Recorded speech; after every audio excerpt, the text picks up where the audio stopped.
ষষ্ঠ শ্রেণীর শিক্ষার্থীদের জন্য অনুশীলনী 4.2 এর 3 নং প্রশ্নের সমাধান। 3 নং প্রশ্নে বলছে x সমান 3 y সমান 5 z সমান 2 হলে দেখাও যে, অর্থাৎ বাম পক্ষ সমান ডান পক্ষ এই রাশি দুটি সমান। তো আমরা এখানে প্রথমে যে লিখে নিব বাম পক্ষ সমান, অর্থাৎ বাম দিকটি উঠাবো, তারপরে y এর মানটি এখানে বসিয়ে দিব। y এর মানটি কত? এখানে 5, তো লিখব 5, এখানে স্কয়ার রয়েছে স্কয়ার দিব, মাইনাস x এর জায়গায় x এর মানটি বসাবো 3, তারপর হবে স্কয়ার।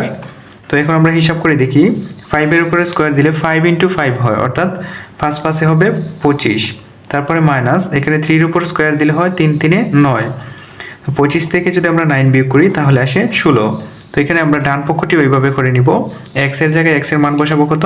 3, এখানে হবে 3 প্লাস y এর মান 5, 3 + 5 ইন্টু, এখানে আবার ব্র্যাকেট দিয়ে ইন্টু দিয়ে দিব, y এর মান হচ্ছে 5 মাইনাস x এর মান হচ্ছে 3।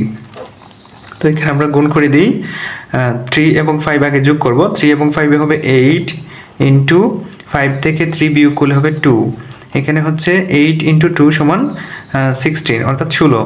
তো এখানে 16 হয়েছে বাম পক্ষে এবং ডান পক্ষে হয়েছে 16। তো এটির উত্তর হবে, আমরা লিখব যে বাম পক্ষ সমান ডান পক্ষ, সুতরাং দিব বাম পক্ষ সমান ডান পক্ষ দেখানো হলো, ডান পক্ষ দেখানো হলো, ব্র্যাকেটে লিখব দেখানো হলো।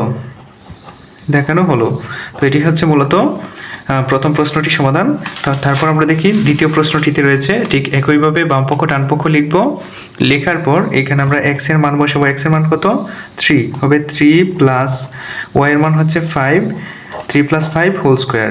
তো এখানে প্রথমে আমাদের যোগ করতে হবে, 3 + 5 সমান কত হবে? 8, 8 স্কয়ার হবে, 8 স্কয়ার সমান কত? 8 8 64, অর্থাৎ 8 × 8, এখানে হবে 64। তারপর ডান পক্ষে দেখব, x এর মান হচ্ছে 3 মাইনাস y এর মান হচ্ছে 5, তারপর রয়েছে একটি স্কয়ার হোল স্কয়ার, তারপরে প্লাস 4 × x এর মান হচ্ছে 3, এখানে বসাবো ইন্টু 3 × y এর মান 5। এখানে 3 থেকে যদি আমরা 5 বিয়োগ করি, বিয়োগ যাবে না, তো উল্টাটা আমরা করতে পারি, বিয়োগ বীজগণিতের ক্ষেত্রে এটি হয়। তো এখানে চিহ্নটি মাইনাস, এটির সামনের চিহ্ন বড়, অর্থাৎ 5 এর সামনের চিহ্ন হচ্ছে মাইনাস, তো আমরা বসাবো মাইনাস, তারপরে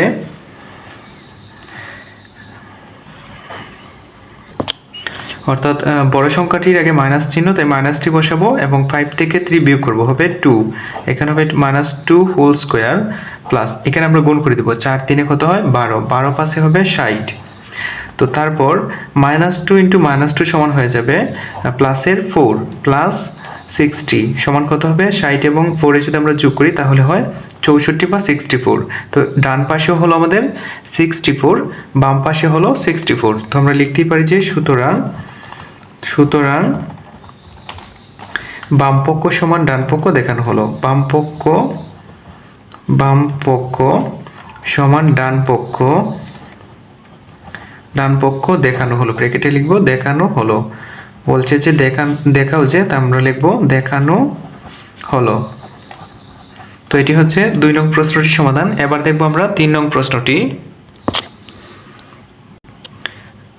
একইভাবে আমরা লিখবো যে বাম পক্ষ সমান y + z, এখানে বাম পক্ষে রয়েছে y + z হোল স্কয়ার, লিখবো হোল স্কয়ার, তারপরে y এর মান বসাবো, y এর মান কত? 5, তো এখানে বসাবো 5 প্লাস z এর মান হচ্ছে 2 হোল স্কয়ার, 5 + 2 সমান হবে 7 স্কয়ার, স্কয়ার জায়গায় স্কয়ার দিয়ে দিব, 7 স্কয়ার সমান কত হয়? 7 × 7, অর্থাৎ 7 7 49, 49। তারপর দেখবো ডান পক্ষে কত আসে, লিখবো ডান পক্ষ কত? y² + 2yz, y² + 2yz + z²। তো এখানে আমরা মান বসাবো, y এর মান কত?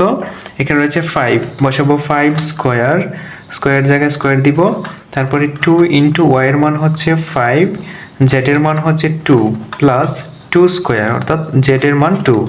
তো এখানে 5 স্কয়ার সমান কত হবে? 25, 5 5 25 প্লাস এখানে 5 2 10, 10 2 20, তারপরে 2 2 হবে 4, এখানে 25 এবং 20 যোগ করলে হচ্ছে আমাদের 45, 45 এবং 4 যোগ করলে হবে 49। তো বাম পক্ষ ডান পক্ষ দুইটি সমান, তো আমরা লিখব বাম পক্ষ সমান ডান পক্ষ দেখানো হলো, বাম পক্ষ সমান ডান পক্ষ, সুতরাং দিতে পারি ডান পক্ষ দেখানো হলো। তো এটি হচ্ছে 3 নং প্রশ্নটির সমাধান। এবার দেখবো আমরা 4 নং প্রশ্নটি। ঠিক একইভাবে আমরা 4 নং প্রশ্নটিও সমাধান করে নেব। তো বাম পক্ষে লিখবো আমরা, বাম পক্ষ সমান x plus Z whole square সমান x এর মান কত? x এর মান হচ্ছে 3, বসাবো 3 প্লাস z এর মান হচ্ছে 2, এখানে হবে হোল স্কোয়ার সমান 3 প্লাস 2 সমান কত? 5 স্কোয়ার হবে, 5 স্কোয়ার সমান কত হবে? 25। তারপর আমরা লিখবো ডান পক্ষ সমান ডান পক্ষে রয়েছে x square plus 2xz plus z square. তারপর x এর মান বসাবো আমরা কত? x এর মান হচ্ছে 3 স্কোয়ার প্লাস 2 ইন্টু x এর মান হচ্ছে 3 ইন্টু z এর মান হচ্ছে 2 প্লাস z স্কোয়ার মানে হচ্ছে 2 স্কোয়ার। z এর মান বসিয়ে দিব।